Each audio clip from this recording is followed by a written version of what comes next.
Yoeli experienced a terrifying nightmare in which he saw piles of bodies scattered across the Aztec capital of Tenochtitlan in the wake of a giant bull. The bull was subdued by a fierce monster bat, which then chased Yohu and cornered him before he woke up. The bull represented the royal insignia of the Spanish conquistadors, who had been sent by the Spanish emperors and the Catholic Church to dominate the seas and conquer new lands. The bat monster was identified as the Aztec bat god, Xinajan, and the nightmare was interpreted as foreshadowing the crisis that would soon befall the Aztecs. It was not the first time Yoeli had such visions, but unlike his father, a priest of Xinajan, who advised him to consider them as divine messages, Yoeli regarded them merely as the effects of some herbs. His mother's death had shaken his faith in the divine, and he blamed Xinajan for not protecting her. Toltecadzin expressed concern about whether his son would be able to shoulder the responsibility of protecting their people in his absence, and he tried to motivate him to use his grief and fear to make himself stronger. Under the command of King Charles I of Castile and the Roman Catholic Church, Conquistador Hernán Cortés and his associate Pedro de Alvarado had reached the village with their troops through the Gulf of Mexico. While Diego wanted Cortés to investigate the fabled Aztec golden city of Tenochtitlan, Cortés, being a religious fanatic, harbored grander and more sinister intentions. Aztec villagers, including Yohu, considered Cortés and the Spanish troops to be gods after witnessing their Western technological prowess, weapons, and ideas. Toltecadzin offered refuge to the Spaniards but remained cautious, believing that the outsiders had their own hidden agenda and were not to be trusted. He instructed Yohu that, in his absence, he should seek shelter with his father's trusted associate, Toltecadzin, who was regarded as this world's counterpart of Alfred. Toltecadzin refused to comply with Cortés' demand to reveal the location of Tenochtitlan and was horrified when Pedro killed one of the villagers who had mistakenly thought him to be a god. Toltecadzin lashed out upon seeing the true face of the colonizers, which led to Cortés brutally killing him in front of his son. Following this, under Cortés' orders, the Spanish troops massacred all the villagers and injured Yoeli. Somehow he managed to escape with his life. Unconscious Yohu was later rescued by a forest goddess named Hiedra del Bosque, this world's version of poison ivy, who helped him back to health. Hiedra's mystical powers allegedly caused Yohu to have visions about his destined role to restore cosmic balance, though he was plagued by major hallucinations. Since he could not interpret Hidra's cryptic words, Yoeli found an abandoned temple of Xinajan. In his grief, he blamed the bat god for the deaths of his parents, which resulted in him being chased by the temple's bats. While fleeing, Yohu stumbled upon the capital city of Tenochtitlan by accident. Remembering his father's advice, he sought the help of Toltecadzin. Toltecadzin brought Yohu before the Aztec Emperor Moctezuma, where Yohu shared his dreadful experience in order to warn the king about the looming danger. Moctezuma sought the counsel of Yoka, the high priest of the royal court, who, guided by a vision of the god Huitzilopochtli, suggested that the colonizers should be treated as gods and justified their violent actions as part of their inherent nature. Yohu protested strongly, which left Moctezuma in a conflicted state of mind regarding the foreigners. Since he found no support within the established system, Yohu resolved to avenge his father's death and took it upon himself to defeat Cortés. Under Toltecadzin's training, Yohu transformed into a formidable warrior, earning the respect of various Mesoamerican tribes and eventually becoming a war general in court. Meanwhile, accounts claimed that Cortés seized control of different provinces of the Aztec Empire either by massacring the people or persuading community leaders to form alliances. Cortés eventually reached Tenochtitlan, and Moctezuma, persuaded by Yoka's counsel, agreed to open the gates of the royal court to the so-called gods despite the protests of Yohu and his followers. Aztec prophecy concerning the god Quetzalcoatl's return from the east had originally led them to regard the Spanish colonizers as divine beings. When members of the royal court began to suspect Cortés' behavior and also interrupts their conversation, making the king leave, Yoeli decided to venture out at night to kill Cortés, refusing to listen to Toltecadzin's counsel. To conceal his identity, he disguised himself as an emissary of Xinajan. However, despite fighting with great courage, he was ultimately subdued by Cortés and his men. Yohu was then rescued by Tlazicamati, a vigilante who styled herself as the Jaguar Goddess and shared his motive of bringing down Cortés. Tlazo injured Cortés with her poisoned claws, disfiguring his face and turning him into this world's version of Two-Face. Inspired by her appearance, Yohu to upgrade his strength, and with her help, he stole several blueprints of Western technological innovations from Cortés' palace. Staying true to the persona of a cat burglar, Tlazo was said to have stolen from the wealthy to serve people of her own class.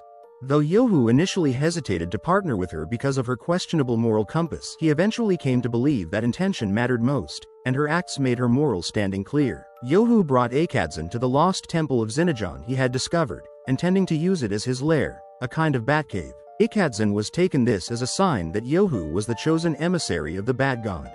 Yohu was dismissed any notion of divine association and instead busied himself with constructing his combat gear and arsenal. Hiedra visited Yohu once again, telling him, the only way to restore cosmic balance was through sacrifice rather than vengeance. Meanwhile, Cortez, who had grown increasingly deranged, cruel, and sadistic since adopting his two-faced persona, made it his mission to exploit the Aztec Empire in every possible way. He even prevented his own troops from returning by burning the ships. At the same time, the governor of Cuba, Diego, sent an ambassador to bring Cortez back and put him on trial for his betrayal. Yohu, after further training his body and mind, learned to employ theatricality and deception through gadgets fashioned from Cortez blueprints, at Akadzan's request, even pledging his allegiance to Xinajan. Yet, his motive was not driven by any divine calling. Rather, he sought to install fear in the minds of his adversaries as a psychological weapon. For that reason, he was adopted a costume that drew upon the mythical roots of his culture to achieve this effect. Moctezuma came to know of the growing unrest among the people, who no longer believed the foreign army to be gods, and he blamed Yoka for misleading him. Moctezuma banished Yoka after the dejected former high priest returned to his family and grew increasingly embittered, as the god Huitzilopochtli continued to whisper that Cortez was the destined savior of their people. Under this sinister influence, Yoka burned his entire family alive, only to realize the horror of his actions far too late. God Tezcatlipoca, who had impersonated Huitzilopochtli in order to deceive Yoka and bring ruin upon the Aztec Empire as well as his household. Overwhelmed by grief and shock, Yoka lost his sanity and transformed into the Joker. She painted his face white with the ashes of his family and smeared their blood across his mouth. Yohu attacked one of Cortez's outposts and defeated him in combat, though he was forced to flee when Pedro opened fire on him. When the Cuban ambassador later confronted Cortez about his mismanagement and pursuit of personal gain, the deranged conquistador brutally killed him. Moctezuma, unwilling to provoke the colonizers, was attempted reconciliation by sending Yohu to assist Cortez. At that time, Cortez had not yet recognized Yohu, and the two held a discussion in which their opposing worldviews were revealed. Yohu was shocked to discover that Cortez felt no shame for his atrocities and even justified them by claiming to be a divinely guided leader who had to make difficult choices when necessary. Eventually, Cortez recognized Yohu after he repeated one of his father's statements. During the Aztec Toxcatl festival, Cortez plotted to seize Moctezuma's throne. Yohu, in his bat warrior guise, intercepted his convoy in the forest. Cortez was able to recognize him beneath the combat gear, and the bull insignia on the conquistador's armor reminded Yohu of the nightmare visions from his youth.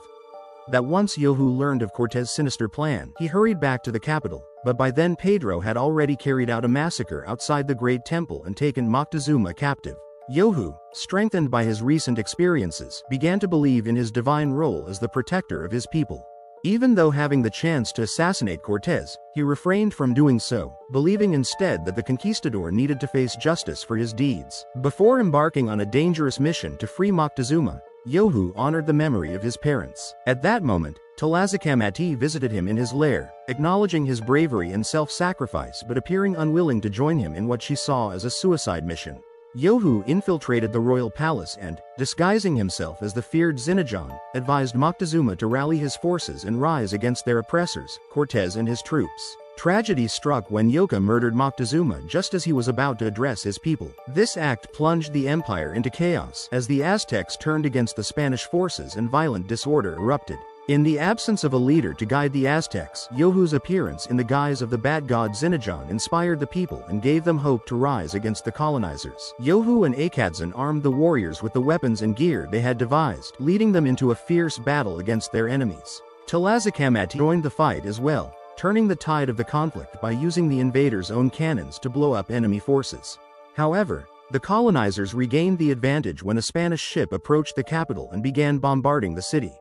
Yohu was injured in his clash with Cortez but made his way to the top of the Great Temple to use a functional bat glider he had crafted from Cortez designs and to continue fighting. Yohu used bombs to destroy the ship and, calling upon Xinajan for strength, executed a daring flight maneuver that allowed him to incapacitate Cortez firing squad single-handedly. Cortez and Yohu engaged in a final battle, and though Yohu sustained severe injuries, he managed to defeat the conquistador.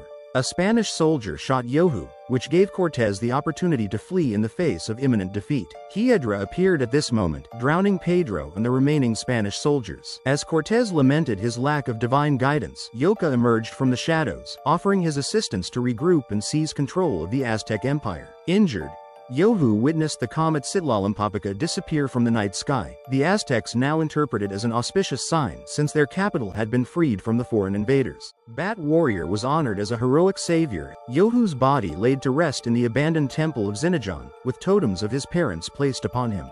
Ikadzan shared with Tlazikamati his belief that evil would continue to fester in their land and that more battles were likely to come. A swarm of bats gathered in Sinakan's temple around Yohu's body. As divine intervention, he was resurrected, his gleaming eyes signaling that he had fully assumed the role of the emissary of the bat god.